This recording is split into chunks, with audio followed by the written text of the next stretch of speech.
Hello, today is Thursday, January 8th, 2026. Lots of interesting things in the news. The recent police action, military action in Venezuela, taking into custody the president of Venezuela. How do I feel about that? How can you use first principle thinking to get at the heart of that issue? Pretty tough. Also, the killing of the shooting of that person in Minnesota, the lady, by the ICE officer, and how do I feel about that? And just generally a video about things. I remember reading an old Supreme Court decision where the FBI snuck into Mexico and kidnapped the doctor that had helped with the torture of a CIA officer, I think it was. And they brought the doctor back to the United States of America, where the doctor was tried for that torture.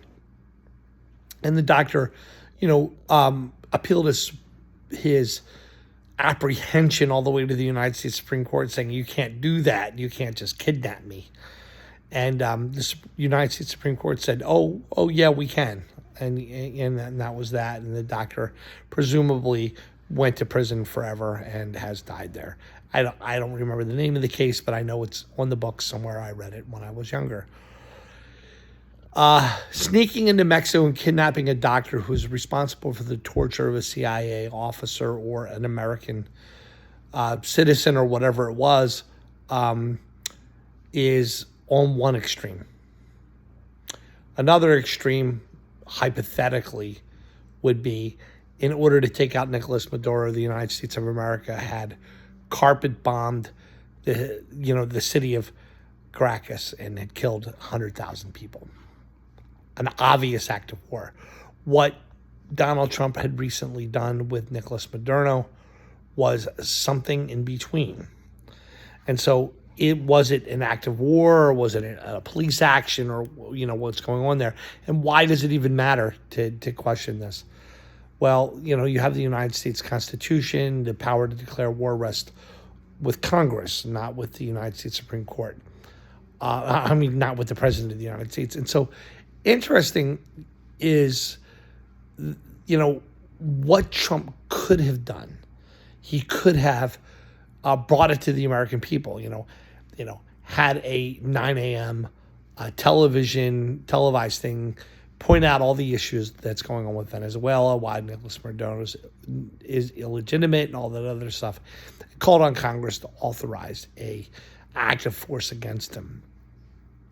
Many respond to this by saying that he needed to act quickly and that it wasn't, that would be tipping our hand to what we were going to do there by calling on it. Well, we were already being pretty aggressive with the killing of those people in the boat and the seizing of the oil tankers. But, it's not like we weren't already telegraphing that we were going to do something.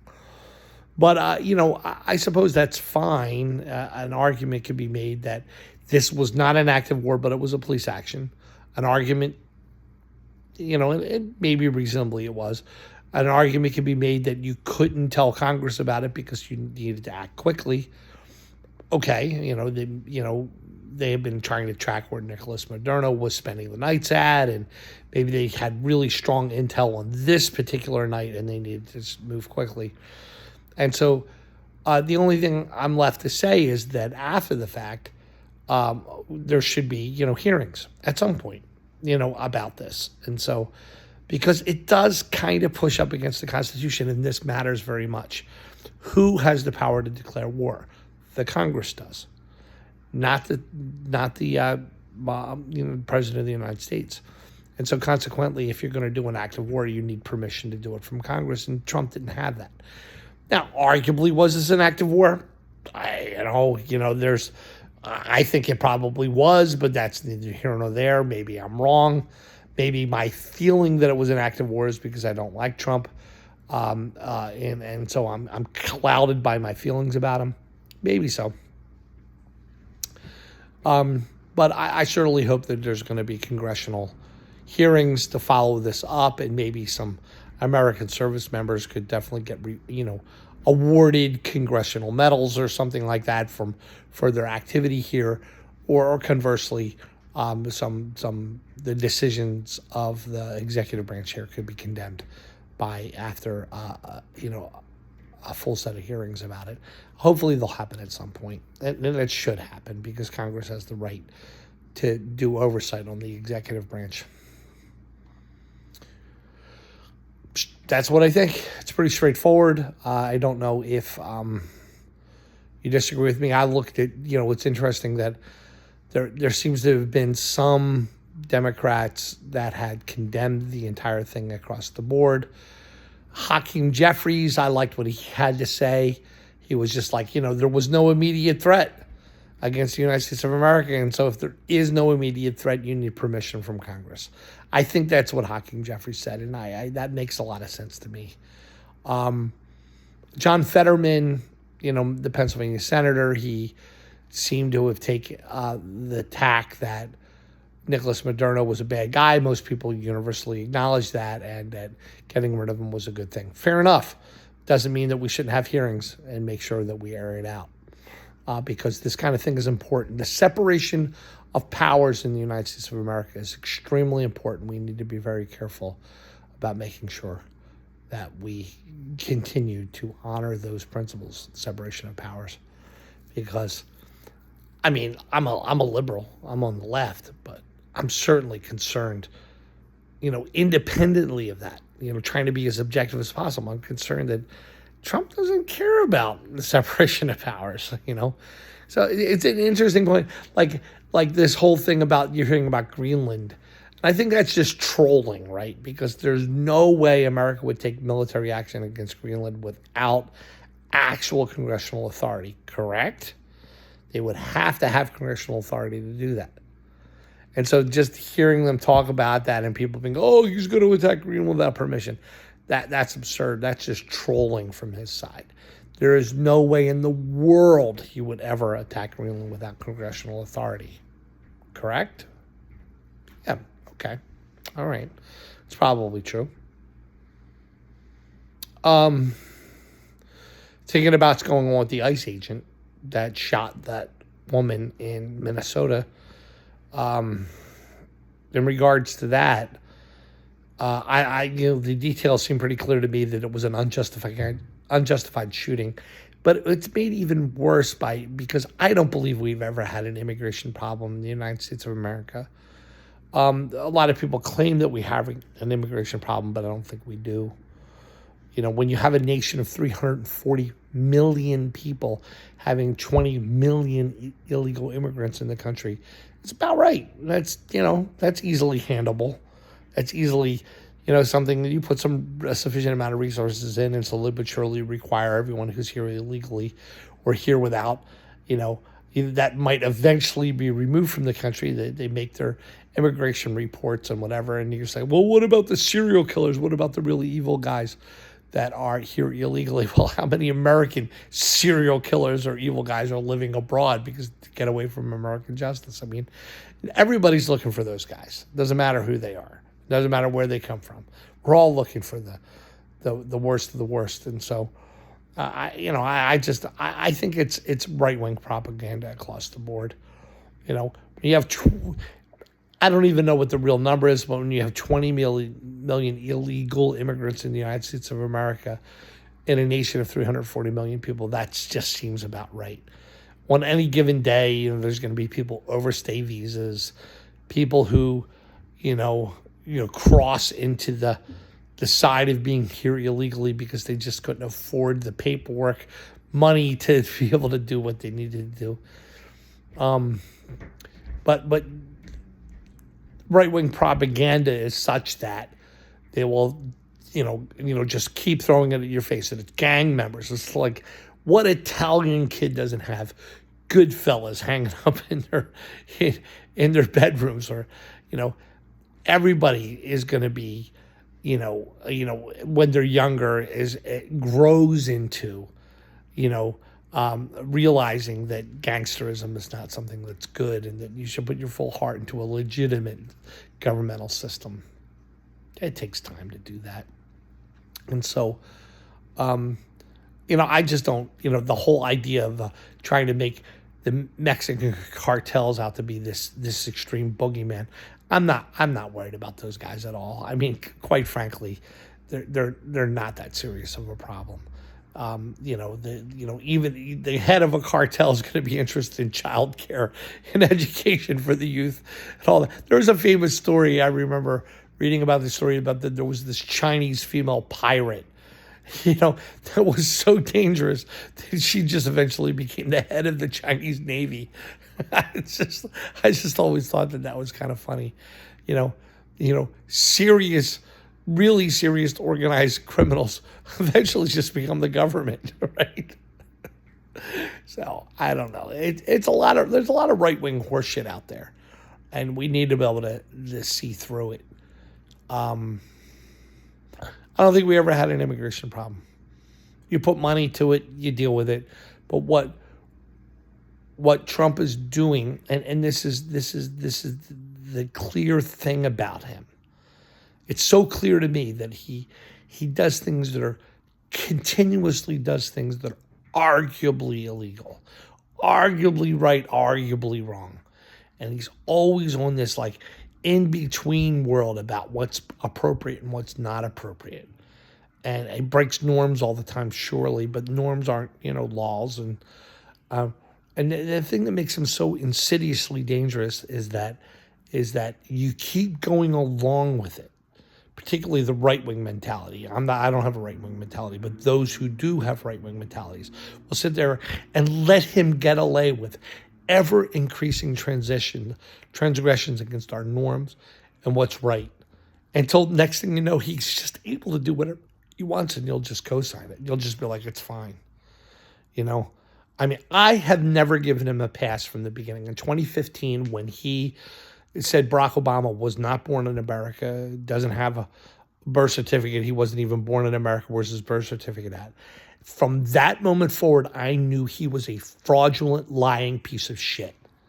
I've never given him credit for anything. And that's, it's like the fruit of the poisonous tree, the idea that he can never do right in my eyes because he's never apologized for his original sin. And his original sin was what he did to Obama when he said, where's his birth certificate at? You know what I mean? Because that was just wrong. That was not, that was him playing white supremacy. That was him playing, something that's just downright, wicked.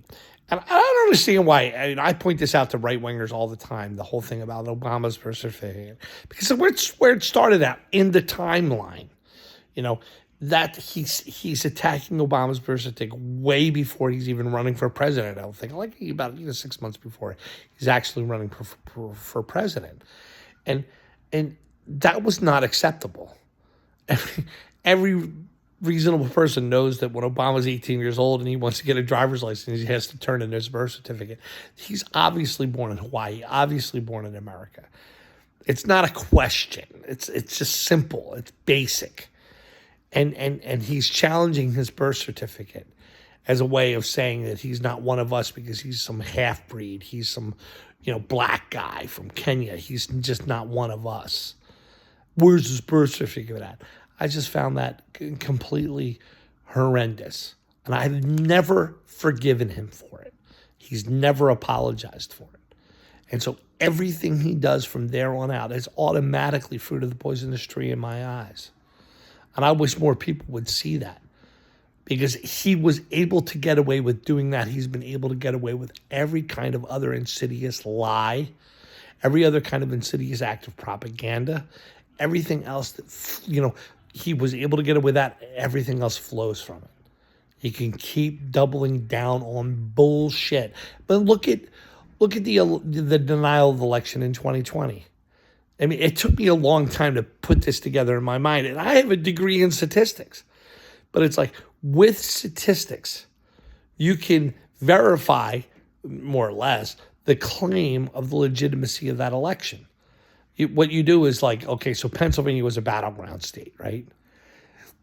Pennsylvania was close to you know, voting for Trump, but it voted for Biden in the 2020 election. What you do is you just simply randomly select 1,000 voters from who actually voted from the Pennsylvania election, or just 1,000 people who were registered to vote in Pennsylvania, whether they voted or not.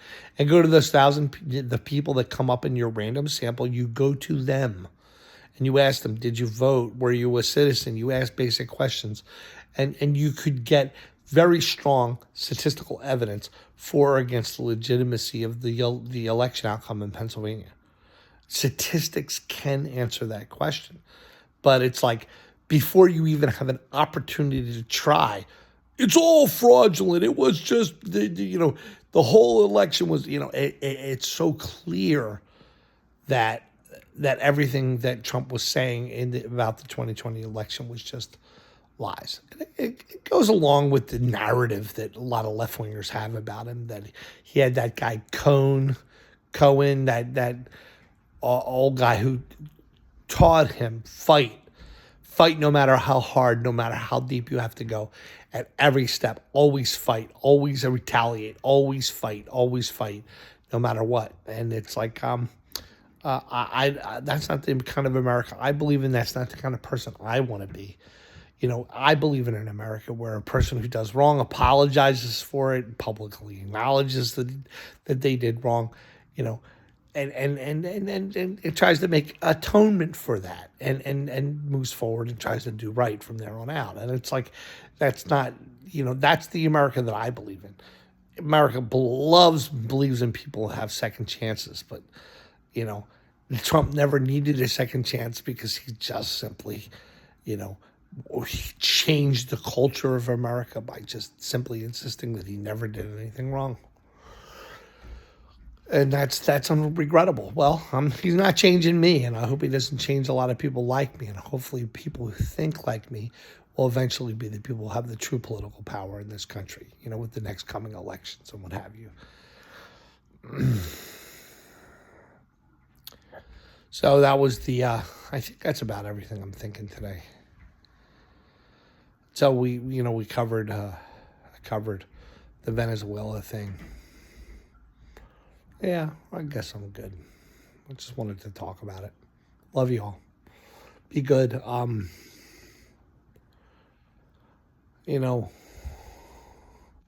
So many other things to say.